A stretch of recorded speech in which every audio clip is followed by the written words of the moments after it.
We divide 501 by 3 in long division method.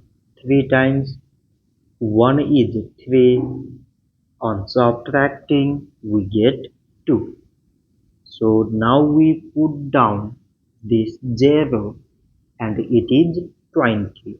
So 3 times 6 is 18.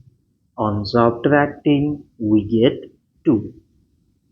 So again we put down this 1 and it is 21.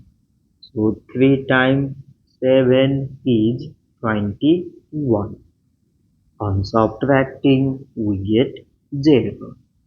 So 501 divided by 3 is 167.